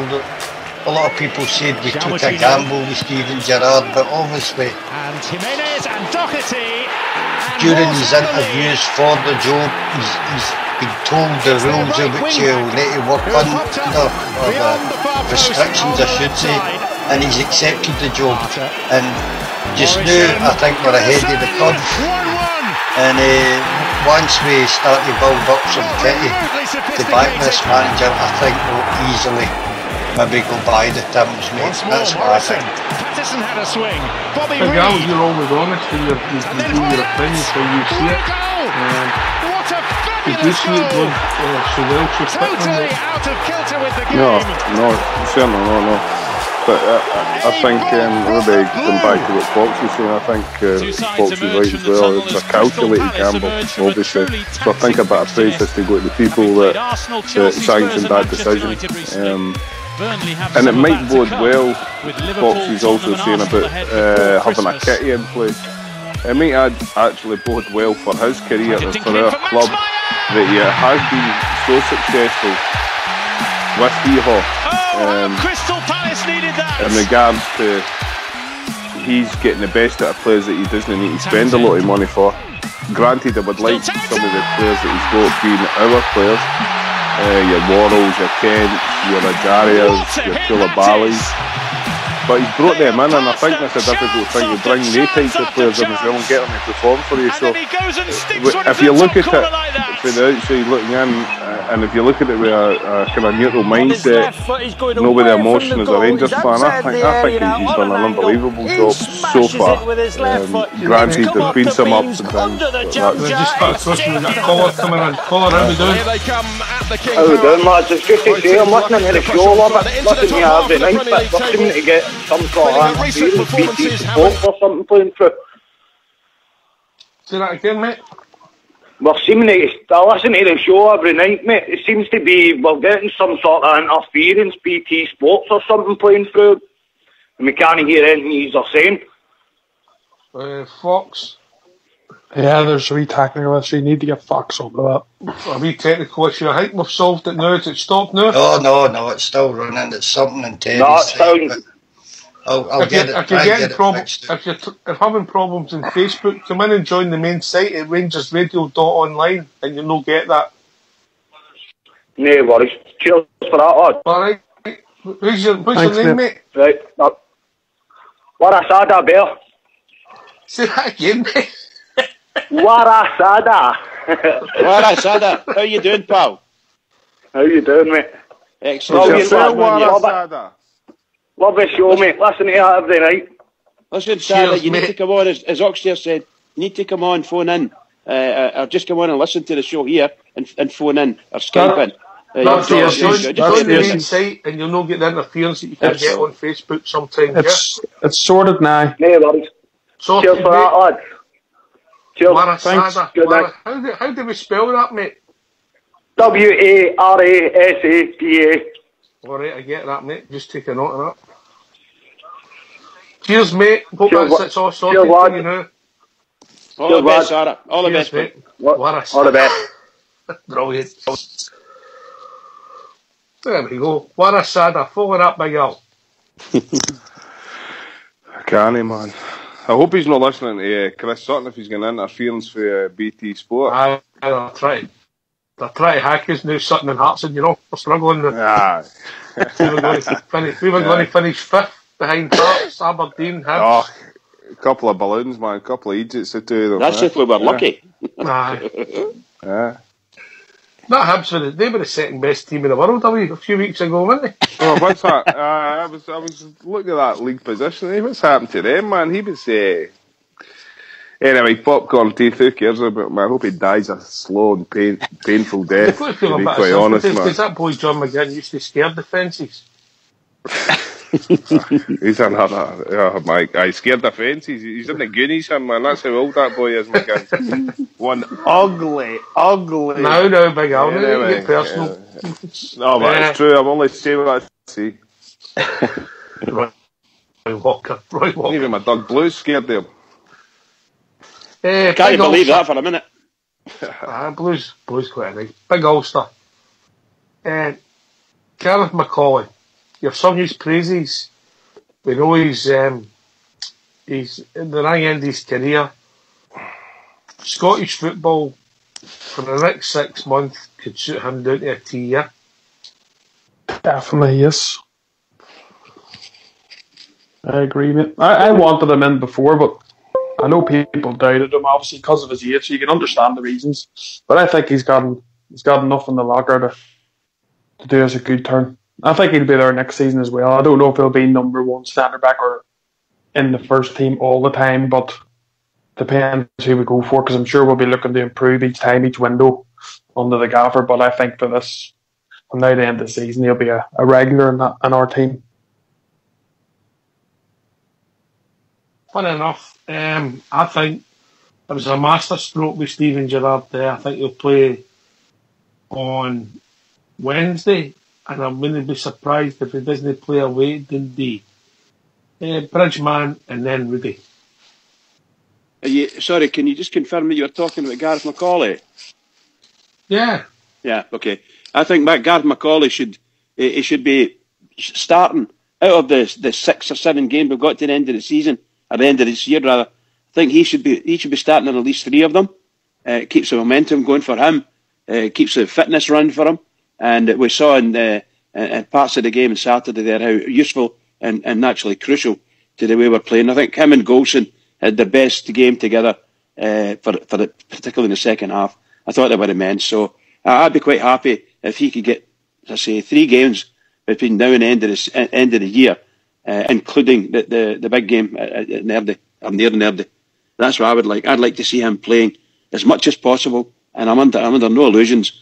It's a huge task and a big ask to ask him to play all these games 2 a week between now and the big game at the 29th. So I think he should get at least 3 of those games. I've plotted it, and Cushy's telling fibs. He has plotted all the games. We'll win that, they'll lose that. He's done it all. I've plotted it in where I think McCauley will play as well. That's how sad I am. Rudy better than Cushy. I think he'll definitely play on Wednesday night. I'd be very, very surprised if he doesn't. I think him and Goldson really could get this great centre-back partnership going between the two. And I thought the second half yesterday, I thought the two of them were excellent. I don't think they lost their thing in the air almost. There's a wee bit of doubts for some of the players against Motherwell when he came on in the second half. He strolled through the game and people were saying, game was done, Motherwell were beat. And that's possibly true, but he's hardly put a foot wrong since then as well, in my opinion. Alright, he scored the own goal yesterday, but that could have happened to anybody, he stuck his foot, he tried to clear it, and it went into the back of the net, that's alright. As the game went on, we won the game, got the 3 points, and he played really well, him and Big Goldson. I think with having an older Heed next to him, I think it relieves the pressure a bit in Goldson. Lets Goldson concentrate on his game a bit more. He's got Big Macaulay there talking to him all the way through the game. Not just talking to him, but talking to the rest of the defence and the boys in front of him that are playing in the midfield as well. You can hear him a mile away shouting. And we've lacked that, really, not just this season, but last season, but more so this season. Really, we've lacked that, but I don't think either Goldson, Cartage or Worrell are shouters, but Macaulay is, So, Bagsy experience, absolutely delighted to have him here. I think we'll get a really good season out of him. And I possibly think even into next season, he could be a squad player with us even into next season, depending on what we do, kind of business we do in the summer. But I've been impressed with him, I have to say, Ox. I really have been impressed with a big fella. Bagsy experience, knows what he's all about. He's a bear himself. Knows what it means to win with the Rangers. And long may it continue, in my opinion. Tucci, I don't think he'll play every game, but I think he'll play against Dundee. I think he might miss out on. He might miss out on Dundee. I don't know if he'll play in Vienna, but it'll be plotted for him. He'll be playing in certain games. Yeah, it's too much for him. I think it's easy to play all the games that we've got coming up in December. But I think you're right. The Dundee game, the Hamilton game, that type of thing. These will be tailor made for him. But it's interesting that Gerard's comments with regards to the defensive pairing yesterday. It was really relations of praise in his praise of both Goldson and McCrory. And he obviously likes that partnership, because you don't say that about a centre defender's pairing if you don't fancy it. But I think he will. I think it'll be used not sparingly, but I think it'll be used at the right times just to keep him nice and fresh and nice and fit for it. We have got good options there. It's not as if now you're struggling. You've got to shift about your team. We've got Worrell, we've got Katic who played, I think, for the reserves today. So we've got, as Gerard has always said, the 2 guys for every position, and it wouldn't surprise me. And for example, in the Dundee game, you see a complete change in maybe Worrell, Katic or something like that. Just to give the guys that we've got playing a bit of a rest. And maybe the same with the Rangers Hamilton game as well, and just completely rotate that squad. But I think Macaulay will do a job for us domestically. I didn't want him to play against Villarreal. I thought it was too soon for him. I was glad that he actually didn't play Villarreal. I thought Worrell was the best option for that match. But when you've seen how Hearts went from back to front very, very quickly on Sunday, and there'll be loads of other teams do that against us that just lump up the park, that looks absolutely tailor-made for Macaulay, and I think he'll do a job for us to the end of the season at least. Because you mentioned the reserves, then how did they get on the day? They won 5-0, mate. And what does that win? Are they in the league table now? Same as us, top of the league, mate. Oh, there's a thread here. There's a common theme. We Andy Dallas got that as well. Can you go, Fox? Can I just say about the experience of Macaulay? I remember the game in Spartak Moscow when Big Goldson put in an own goal, and the defence fell apart after that, mate, for me. On Sunday there, we had an own goal for Macaulay, but instead with his experience, he knew he had made a mistake, dusted himself down, mate, and get back to playing. It didn't stick in his mind the way I think it did affect Goldson when we were over in Spartak. And I think that's what that experience brings, knowing that when you make a mistake it happens, and just getting back to playing the game that you normally do. It didn't, as I say, it didn't play in his mind, he just dusted it off and got on with it. Good point, mate. Well said. You were coming in there, Rudy, sorry, mate. No, I was just making a comment on the reserve game today. Wee Andy Dallas got a hat-trick today again, so he did. I don't know what it tells you about Katic. Katic, I think, played the first 45 minutes and then was taken off half-time. Maybe they just, I don't know who went on in his place. Maybe they just wanted to see one of the younger players in, but they took him off at half-time today, so I don't know. No, I don't think it was him, mate. I think it was Barisic. Oh, was it? Right, okay, sorry. Come on, Rudy, do your homework before you come on this show. Did you not get the agenda that Cushy sent round? No, I never got it, no. You never say anything. Cushy's agenda is very poor. If anybody gets an agenda for this show, can you do me a favour and send me it?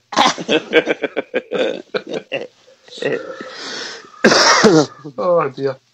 Aye, fair play to Gareth McCauley. Unsung hero yesterday, Big Ulster.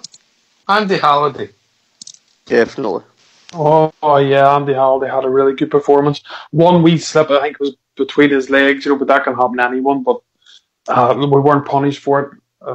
Defence dealt with it in the end. But in the main, I thought Andy Halliday was very, very good. He done the right things. He knew when to attack and when to sit back.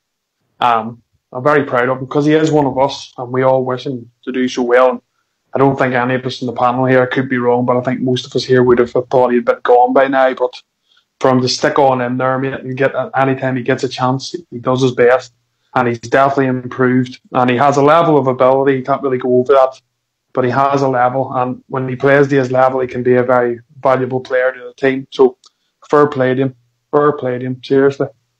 Very proud of him. He had a good game yesterday. Yeah, I thought, I've said this before about him. Personally speaking, I don't think he's quite at the level that we will get to, and maybe in the next 2 years. But my God almighty, what a performance he put in yesterday. Fantastic, just wonderful. Every ball he came his way, he tackled for it, he went for it. Got injured a couple of times, but that's it. It's all will. Just go for it. And there's a bear. There's no doubt in that. There is a bear. He is a bear. And I hope he stays with us and becomes part of the squad. And eventually, I don't know how old he is, maybe 27 or something like that. So I hope he gets another 4 or 5 year contract and he gets up past his 30s and he starts taking up coaching. Because I think he'd be a great coach with the Rangers. He'd won with Walburn. This is his 4th season. I can't believe it.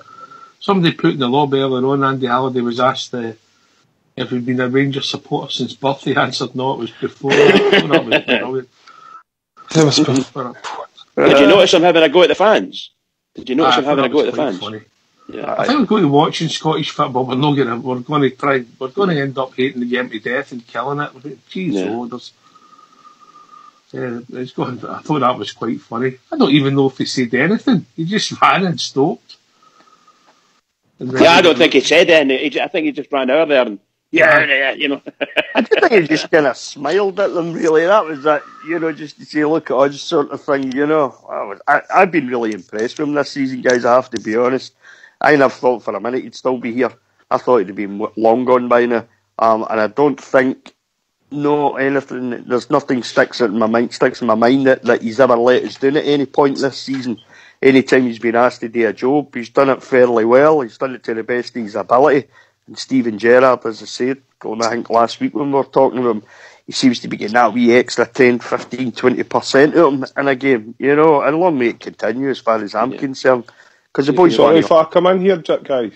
Of course you can. I'm taking the time today for you, mate. No. I'm going Christmas shopping today for the men's for their Christmas presents. So Grumpy's just came home for his at school, so I better get sorted. Grumpy, let me try and work out who that is. Cash cow here has to go there, right enough. Anyway. Andy Halliday, I was going to one. I think it was Big Ulster raised him, or yourself, folks. Andy Halliday is turning into a phenomenal, great player. Maybe too much, but he's certainly turning into a good player for us. Back to what Fox was saying, with Gareth McCauley, there was a mistake. These things happen in life. But the composure, previously we would have panicked. I didn't have any panic in me when that happened. I thought, well, it's happened. And I think Mr. Andy Halliday typifies this also. He's had a few mistakes. He had a mistake in that game. He's had a few mistakes this season, but it doesn't seem to throw him off his game, if that makes sense. And I think that comes from the manager. You make a mistake, fair enough. Don't do it again, guys. Learn from it. And I think that's gone through the whole club. That confidence coming through the more senior players is certainly gone into the younger players. So I think we're fine there. Years ago we would have panicked and we would have lost another goal. Confidence would have been shot. No. You make a mistake, it happens. Get on with it. We've still got a plan here. We're still going to win the game. I think that's what the team's all about. You know, can I just say, Al, when we beat Aberdeen, and irrespective of where it is, it's a massive result for us. And I hope that on Wednesday, when we beat them, it's going to be a huge result. Unbelievable result. It'll send tremors through Scottish football. And that's the truth. Well, that's what it is. We don't need to lose our heads if we make a mistake. And I think that confidence is coming for the guys at the side of the park. It's on the training ground. It must be on the training ground. We're onwards and upwards, gentlemen. Right, I'm going to have to go, guys, but excellent. Again, you keep up the good work, okay? I'll just get me vouchers. Just get me vouchers, mate. It's always the best. It's always I was going to get you vouchers there's a shop here called Lowe's. It's for big guys. Right, okay. They start at 46 waists and all that. No, not quite. You take them at 10 after that, maybe 12. Quality gear. You enjoy your shopping, big man. Use are quality. So take care of yourselves, gentlemen. It's a pleasure always speaking to you. Thanks very much again. Cheers, all the best. All the best, Al. See you. Oh, you too, Rudy. Take care, sir. See you, bud. Oh. How can I get a fridge magnet? A fridge magnet. That's the day with you, man. That cheap one at Bridges got me is rubbish. You broke it off. Broke it. And I made a space for my fridge magnet and didn't receive one. I don't know. Hey, Ox, did your fridge magnet fall off the fridge? Is that what it was? I don't even reckon there was a magnet was in it, mate. I really don't. It was a cheapo. Don't be bad, guys. Don't be bad. It was the worst you've brought back yet. The tea towel the year before was a lot better than that. I have to admit that's the truth. That is the truth. The tea towels were just excellent. They were quite nice, but that fridge magnet, that was embarrassing, Bridge. Well, I think the fridge magnet goes as far as the... I remember you said to me one day, see, when I'm away on holiday, I'll bring you back a hat. And I'm still waiting. And that's about 5 years ago. I'm still waiting on a hat. I've not got your size. I love it, pal. I love it. The biggest one. The biggest one. Also, that's shocking, by the way. It was a hat, no a gum shield. Oh, brilliant. Rudy, Cushy, what's your best 11, mate? Ooh, that's a good question now. And I don't expect you to name it, but do we know, and is that a good thing? I think, judging the strength of the squad now, I'm not sure we've got a best 11 as such. I think we've probably got a bit of best 15, and a lot of those boys, 15, 16, a lot of those boys are quite interchangeable. So and they're very, in terms of skill levels, are probably much of a muchness in terms of what they do. I think when we lose a game, the players that are playing get slated, and the guys that weren't playing tend to be bigged up a little bit. And then and it doesn't matter who's been in the first 11. It's just the same way. So, for example, if you get Ryan Jack starts and we lose a game, then it's whoever should have played in that position, such as Koulibaly or whoever. He should have played. He's a better player, and we do that. We do that a lot. We've done it all season. I've seen it for a number of seasons. The good thing is now I don't actually think we've probably got a best 11. I think we've got about 15, 16 players that actually we could come in there and we could say, that's as good as we've got, and we take it for there, and just try and get away from this. If it doesn't go right or the player doesn't play particularly well, that just because there's someone else available sitting the sideline that he's automatically better, because it just doesn't work like that. Fox, is that fair? I would agree. It's a pool of 15, 16 players. I agree with Cushy. I don't think we've got, especially in the midfield, I don't think we've came near to a settled midfield. But in different games, mate, we've changed it. And so I don't think we've got a set 11 at this present time. Same as Cushy. Big Ulster. Ross McCrory, we thought he disappeared. Slowly he's come back into the fold. Alright, not a lot of minutes, but he's on against... Did he come on against Villarreal? Did he come on for the last few minutes? Aye, he did, yep. Is that right, Bridge? You were watching that game, weren't you? He came on. Which game was that, bud? Villarreal game. Ross McCrory came on. I'm no mistaken. He came on. Thank you. No, you're no mistake. You're no mistake. And then he came on yesterday again. Just came a on wee yesterday, cameo. that's right. Yep. And again, Stephen Gerrard's let him go away. He's starting to get his position. He's learning. Absolutely, pal. I think when we started using him, he was playing quite well, and then he hit a wee lull. But that lull was, I would imagine, was because we brought better players in, and he started to find the step up was a wee bit too high against these players. So, and of course to get the manager and so on and so forth. So we've got to be pleasing a lot of people and doing a lot of things to do the pleasing.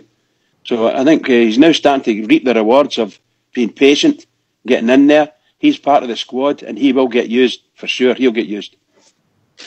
I think the manager made comments about McCrory at the start of the season maybe being thrown in too early last season. Too many games and too much responsibility. It could have maybe ruined the player. I think it was something along those lines he had said. So, no, I think he's managed them well. He's brought a few new midfielders in, let them play in Koulibaly, etc.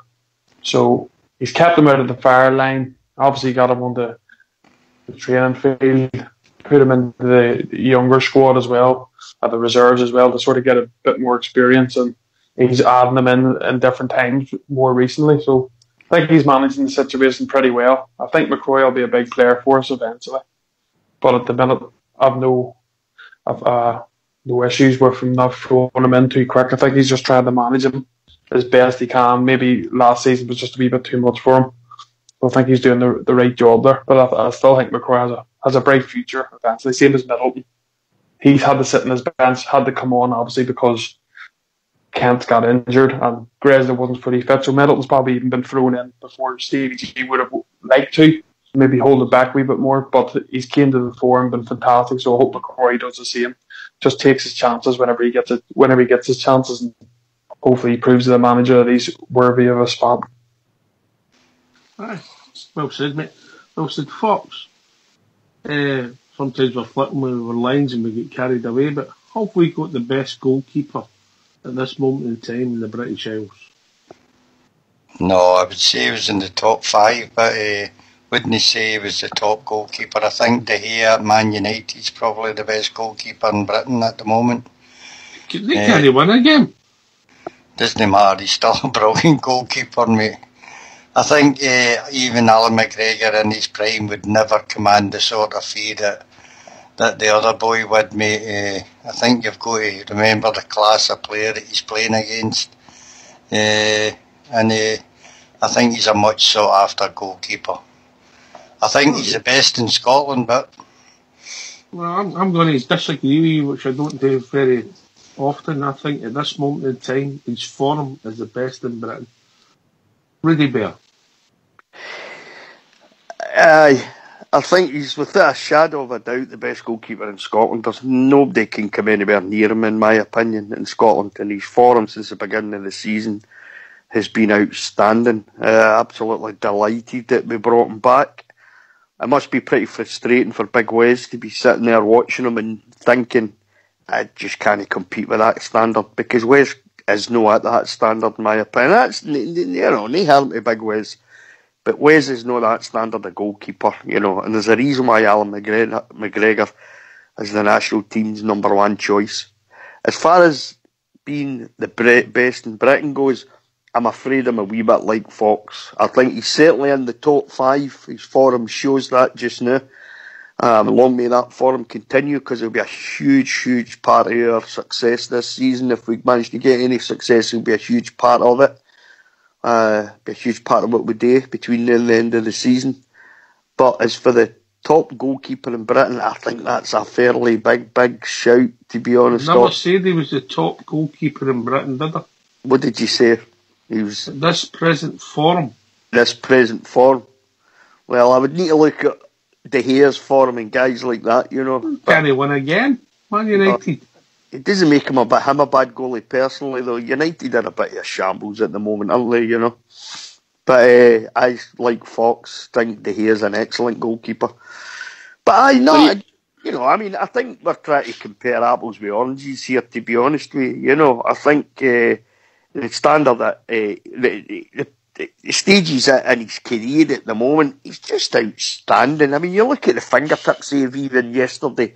You know, the fingertip save, he puts it out of the bar. You know, carried on through the left off on Thursday. He pulled 8 great saves off against Villarreal, and it's just, you know, Steven Gerrard speaks highly of him. You heard him in his interview, you know. There's nothing negative. I'm glad you and Fox are the fans of Alan. Rudy Bear, Big Ulster Bear. Come in, what's your thoughts? You know a good goalie when you see one. He's a fantastic goalkeeper, mate. I honestly think he's better than the goalkeeper that left us all those years ago. I honestly thought we'd be getting a good keeper, but probably a lesser goalkeeper than what we had before. That's what I was expecting anyway. But to be fair, I think he's a better keeper. Some keepers do get better with age, you know, and in form he probably is the best. I don't watch enough English football and look at all the keepers to give a full analysis on all of them, but I can only see from when I'm looking at, and it'd be hard for any keeper, I think, to prove themselves as much as what he's done in recent games. He's been absolutely fantastic, and no doubt about it, the best signing in the club. Touche then, Bridge. I think he's certainly the best in Scotland. I think sometimes comparisons across leagues are kind of pointless, but his form probably I don't really watch other goalkeepers, to be honest with you. You know, but if there's a goalkeeper in Britain at the moment who's in better form than him, then they'll be doing very, very well. But he's been a very, very good buy for us, no question about that. Again, I hope he stays injury free.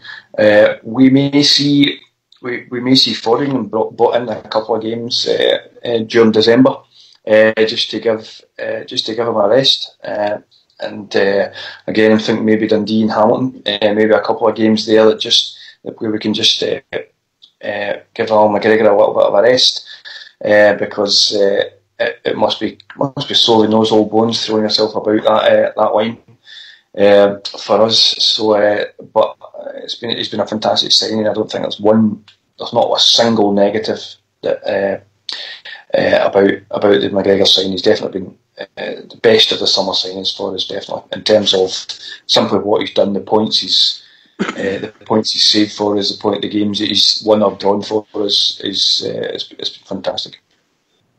Man. Well, I think he's been awful unfair, all of you, on Big Craig Gordon. Is there no comparison? Of course I'm joking. I'm just joking. Wow.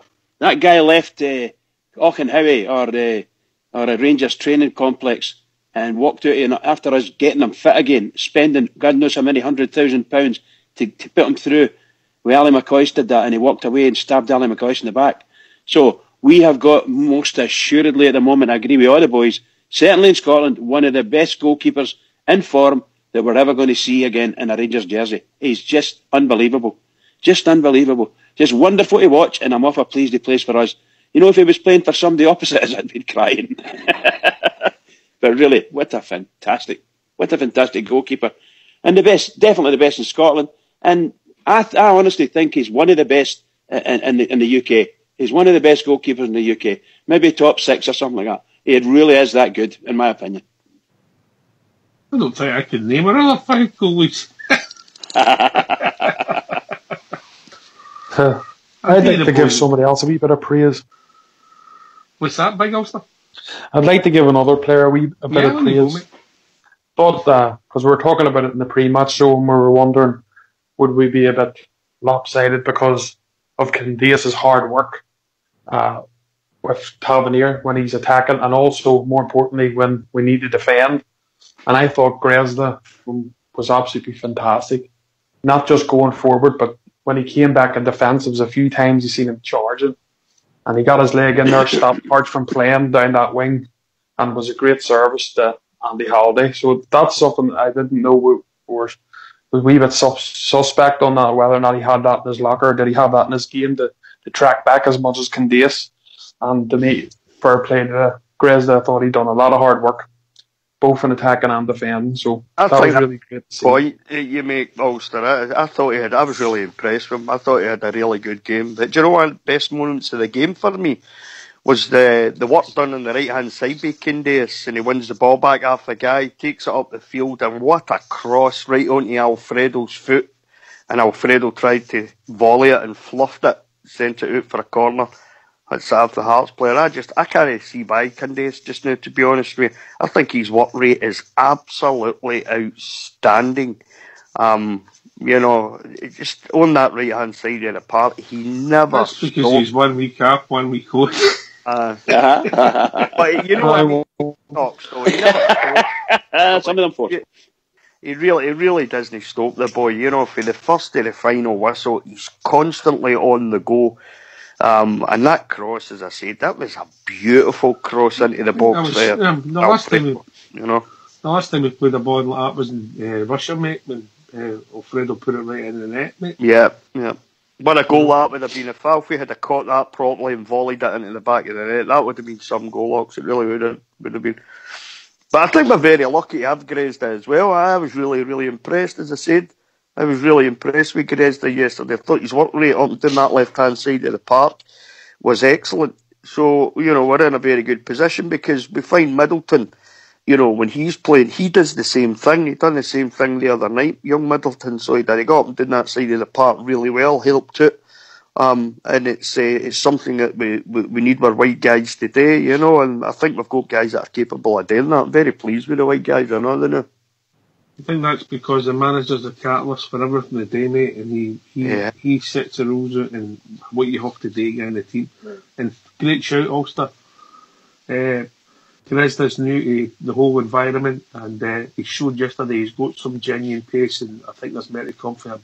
Good shots as well. Good shots. Yeah. Last word of the evening. Oh, what can I say? What a fantastic night. Brilliant conversations. Thoroughly enjoyed it, guys.